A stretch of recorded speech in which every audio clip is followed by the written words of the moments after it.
My Gavan and Melunin, and well met indeed. I'm Arakir Galajerthan, head of the modding team behind Divide and Conquer, and welcome to a general version 3 overview. Now, I took on feedback from the previous episode, the Angmo one, where I said I wasn't thinking really of going through and doing every culture because there wasn't really enough changes. And there was enough support for people to say that they do want it. So I'm going to instead do 3 overview videos for version 3. This one will encompass everything that has happened to everyone, or rather to certain aspects that cover more than one faction. So this is kind of the worldwide changes. And then there'll be one on all of the forces of good, with certain nations being grouped as good even if they're not. And then one being all of the forces of evil. So we'll cover all changes in that way. Rather than me just reading through the changelog, these are specific to certain cultures, and these are kind of the main changes. There are a lot, nameless, countless, ancillary and smaller changes, like the odd tweak to King's Purse, or the tweak to various little things like that. Minor little stat changes that don't really make it into the changelog because they're not worthy of information. So these are more of the major changes. And Gondor, Dol Amroth, Khand and Mordor are going to hash it out in front of us while I go through it. You'll see some Pinnith Gellan cavalry there. So as I say, I'll just dive straight in. So it will just be me reading through and explaining some of the new things in version 3 that apply to almost every faction. So here we go. First and foremost, stamina was reset and tweaked game-wide. So that every unit is now, stamina stats should really accurately reflect what type of unit they are and whether or not they're wielding heavy armor when they shouldn't, or things like that. All elves and dwarves pretty much have max stamina from the outset, but for the other nations, as I say, it's applied on a per unit basis, with elites having more stamina than lessers, and certain units that perhaps are more kind of outside units, if you will, having more stamina as a standard anyway. All units that previously used to use what in the files is designated as the spear trait have since been changed to the light spear trait. Now this may sound like just jargon to you, but what it essentially means is that they have now lost their attack penalty against other infantry. And there's one of the game's absolute finest looking units, undisputed and objectively, the Minnesithal Guardians, standing watch and showing that spear infantry are now a force to be reckoned with. So previously they had a trait that made them excellent against cavalry, but it gave them a huge debuff against infantry. Or I say huge, it gave them a noticeable debuff against infantry. It is now gone, so they now will be able to fight against infantry as well as, say, a sword unit. They've taken a little bit of a hit against cavalry for that. Furthermore, continuing with the theme of behind-the-scenes traits, stamina has also been adjusted. Not stamina, I've said that already. Morale has been adjusted across the game as well. So every unit now conforms to a sort of morale pattern, and it's no longer as sort of random as it may have been in the past. So that is another cool benefit that you now know that you're not going to have an elite with less stamina than a lower tier unit, for example, where there were a couple of cases of things like that. So morale also now brought into conformity. Most human and orc archers and crossbows, including mounted versions, generally have 1 less morale than their equivalent melee units. So, for example, Gondor gets Gondor spearmen, swordmen, and archers, and the archers will have 1 less morale, than the 2 other melee units that are of their same tier.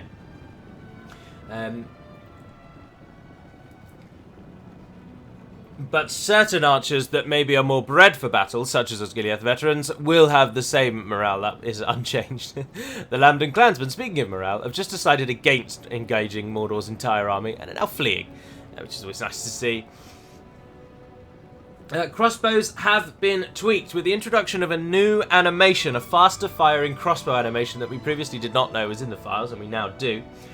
So that post-barracks event humans, post-barracks event Uruk-hai, and that is it generally, and dwarves, now have a faster firing crossbow animation. So the elite crossbow units in the game now are slightly more elite than they were before.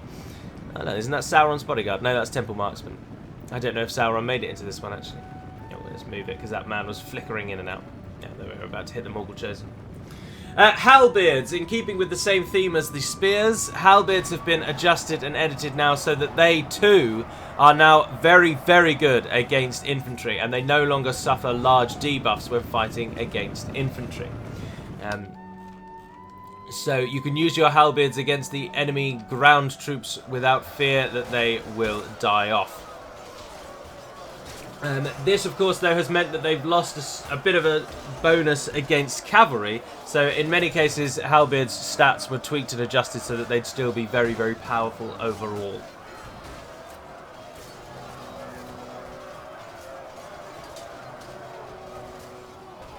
Yes, several halberd units, increasing.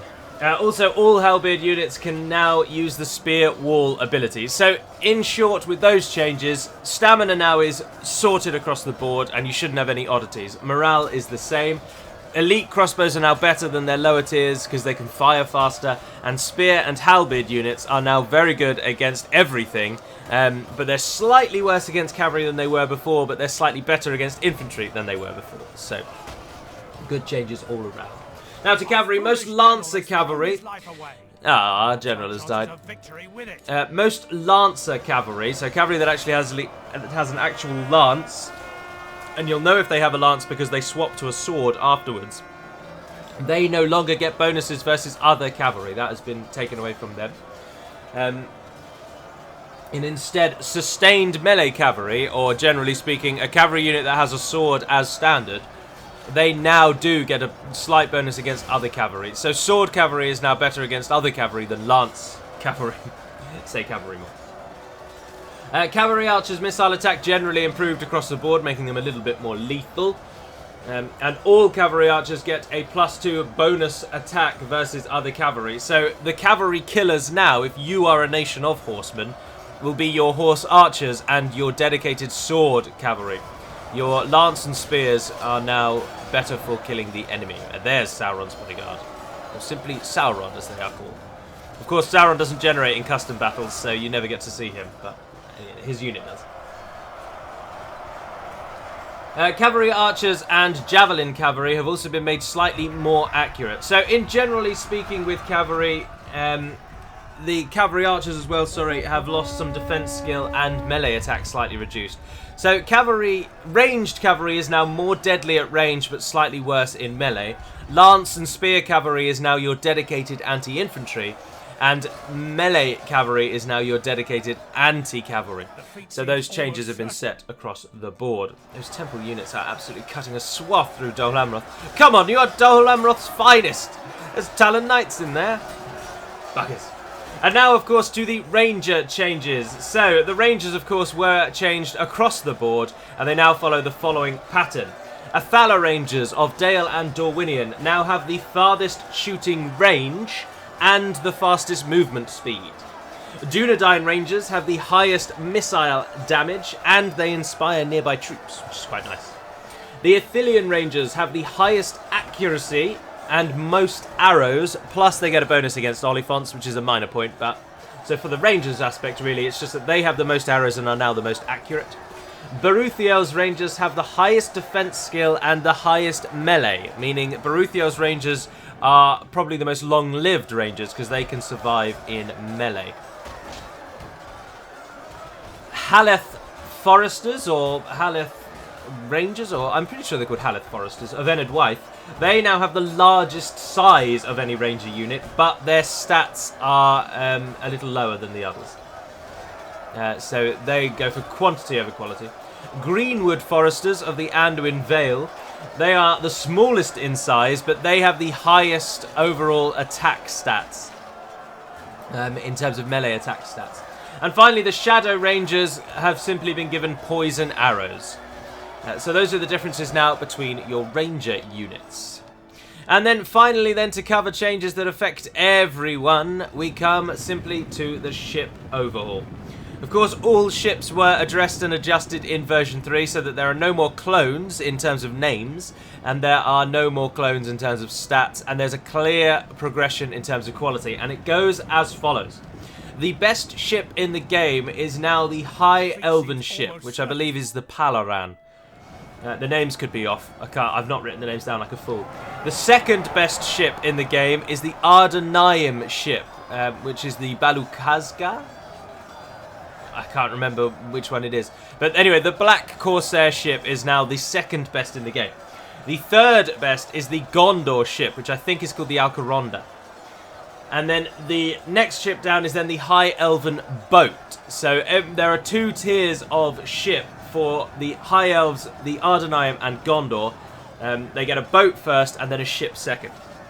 And so the fourth best seafaring vessel is the High Elven boat, which is the Numeramar.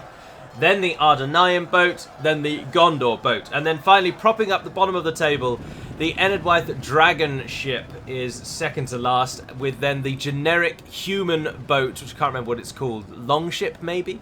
That's the worst in the game. So humans have the worst boat, then Enedwaith have a slightly better one. Then Gondor, Ardanaim and High Elves in that order, and then in the elite tier it's again Gondor, then Ardanaim, then High Elves. So basically the High Elves now have the best boats, the Ardanaim close second, and Gondor, by Gondor I mean Gondor and Dol Amroth and the Northern Dunedain in third, with then Enedwaith and then just every other human last. Dwarves and Orcs cannot get boats, save for mercenary vessels that they can train as using the mercenary system. If you don't know how to do that, you simply have to check the mercenary tab when your character is standing near water, or at least in a region that borders the ocean. And ocean includes lakes or large rivers. Anything that is sailable and navigable, then you should be able to train mercenary boats if your character is standing in a region that borders the watercourse. Finally, of course, every single piece of music in the game was adapted and updated by El Monstero. His submod was included. So music across the game has been changed and enhanced as well. And then just before we finish then, we'll jump over to the campaign map, and I'll just go over and scroll past all of the new, well, certainly the ones that are there at the game start. I'm not going to go through every single new one, but the campaign strategy models. Welcome then to the campaign map, and now this I'm afraid I am doing from memory, so if I miss any then I apologise entirely, but this is a year's worth of the Elite Dwarfs work, and so there may be some that I miss. But these are all of the new campaign strategy models that I can show you on the campaign map. But before I do that, just a little boring rundown. Do note that Angmar, of course, with the introduction of Angmar in version 3, they now have completely new campaign strategy models that you can see from their overview video. Is it in their overview video? No, I think it was in a developer diary. Or just play as them and you'll see them. So they have their own unique ones in version 3, of course. And you can see those as your nation upgrades and things like that. But starting us off then is Litash and Berzakul. Keeping with the north. Litash, as you can see, both of these represent now what the actual battle map will look like. So when you attack Litash, it is a circle backed up into the mountains. So there's Litash there. And then, oh, apologies for the speedy camera. It moves really quickly when you disable all of the UI. There is Berzakul, which also reflects what it looks like on the map, being an icy, frozen-over lake with the keep on an island in the middle. Gundabad, of course, was adjusted for version 3, and it's rare that you ever actually get this close and look at them, but it's really difficult to control the screen. But anyway, there's Gundabad, again reflecting what it actually looks like, i.e. a wall across a chasm with a fortress in the background. In addition, Khandun was slightly amended in version 3 to give better textures to the mountain. Now, I appreciate these things are minor, but if we didn't talk about them, you wouldn't realise all of the really small stuff that actually goes on behind the scenes. And it just adds to the overall polish of the game that maybe doesn't get enough attention. So there is Khandun being updated as well. Now, speaking of version 3, I'm pretty sure almost every single CSM has been adapted, but anyway, we'll just go around them. So, Anazanar as well, of course, was given a custom strategy model. Likewise, it reflects the battle map that is taken from Leo's mod, the alternative patch. I think that's what it's called, alternative patch, maybe? Alternative version 1 or something like that. It's got a really weird name, but it adds loads of CSMs, and one of the things it adds is Orikani. And so that is the Orikani keep added for DaC in Onazanar. Erebor was also adapted in version 3, and now just has much better textures and fits much better on the terrain map. Dale as well, I think, for version 3. It might be 2.2. I'm going to stop saying that. If it's 2.2, just make a note to yourself, laugh at Galley for his stupidity, and move along. But Dale, of course, has a custom strategy model that I think was implemented for version 3, but might have been earlier. Who else do I know that has been changed? Minas Tirith, City of Kings. Minas Tirith was massively improved in terms of quality in version 3, something that rather slipped the radar. But it now is just really good. And you'll note that it has a beacon built into the actual model itself. Now, if we could just try and get that mountain to slope down at the perfect height, then we'll be in perfect position for having a wonderful melding with the terrain, but it's really difficult to get the map to do what you want it to, but it's certainly something we could play around with, I suppose. But anyway, there we are. So there is Minas Tirith. Of course, Cair made a return, as the battle map was also edited by RK, and so Cair was updated, and you'll note that it gets a little bridge as part of the settlement model on the campaign strategy map as well. Osgiliaths were also slightly edited in that, of course, the Dome of Stars was added as a standard or unique resource, so it displays all the time, as you can see there next to the bridge, which is something you may not have noticed as well. It's not tied to the Osgiliaths, it is just a unique standalone thing. Helm's Deep was also updated. If you've ever seen what Helm's Deep looked like in Third Age Total War, then that is a significant and vast improvement. That's not to take anything away from Third Age Total War. We owe them everything, but that's not to say we can't improve on their works. They had to do the entire map. Of course, they're not going to devote 100% to everything. Some things that'll have to do, especially with modding. You're not getting any money for it. So anyway, Helm's Deep was updated and is now a really crisp model, as you can see there. And it looks very nice indeed. Next place, Roscoe Bell. Yes, Roscoe Bell was also updated and edited because Roscoe Bell was given a unique settlement, so that it reflects the fact that Radagast actually lives there, and it's not just a patch of nothingness in the middle of nowhere. And it got a nice strategy model that blends in with the terrain so well. If the banner wasn't there, you'd almost think it was a resource and you wouldn't even know there was a town there, which is quite cool. But then I suppose that's true of all of them. What a silly thing to say. Bjorn's Halls, or whatever it's called. It is Bjorn's Halls, isn't it? Yes. That was also given a map model to match, again, the battle map, because that is what the battle map looks like. It's a simple wall built on a raised mound of earth with a sort of large structure in the centre, being Bjorn's house, and then farming around the edges. The Karok was also updated to give, again, just a much crisper texture quality. So it's no longer just a blurry mass in the middle of the Anduin. It now actually has presence, for want of possibly a better word, but I think that's relatively good. I think then, on the whole, that is most of them. Kirit Gathol as well, you can see, has been edited just so that it blends in with the mountains a little bit better.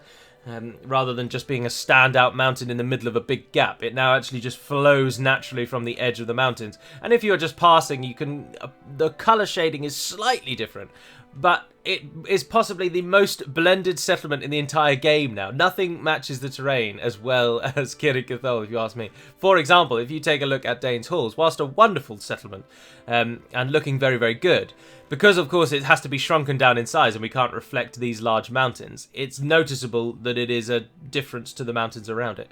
But Kirit Gathol is not. Alright, I think then that covers pretty much all of the ones that you will always see, i.e. they are there at the game's start and they will remain for most of the game. Although having said that, I think Numinas and Fornost are new for version 3 as well.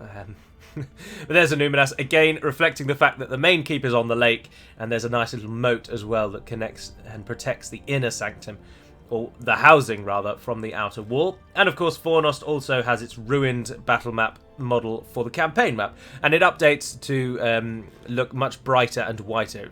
It looks a lot more like a Numinas when it is upgraded. But anyway, there we are. I think that is it. I've said that about 5 times, but that's going to have to do. So there we are. Those are the changes that affect everyone, no matter what faction you play. Those with some with some grain of salt, but most factions you will get all of those changes applied. Of course, the Rangers only apply if you have a Ranger, and the boats only apply if you have a boat. But the other changes are game-wide. So the next overview video that I'll do, probably be next week, will be all of the forces of good, and I will just rattle through. I won't do a campaign map versus battle map. I'll likely just put some random battle on the screen, and I will just talk through the changes. of all of the good nations in one go. So there we are. If you don't want to necessarily read the changelog, you can just watch these videos while you're enjoying your breakfast, for example, and then you'll get the same information that everyone else has. Allow me to just go on record and say, I don't feel like I really should need to, but in version 3, the version that is currently available to all of the world, Imladris and Linden are separate factions. You will not get those as a merged faction unless you either know how to do it yourself or you wait until the next version of Divide and Conquer. This video is recorded on the 23rd of March 2019, and so at the moment version 3 is the latest version. Okay, so until we speak again, dear friends, Navarna den Pedamad Melunin. Note the Melunin rather than Melonin. Thank you very much, and farewell.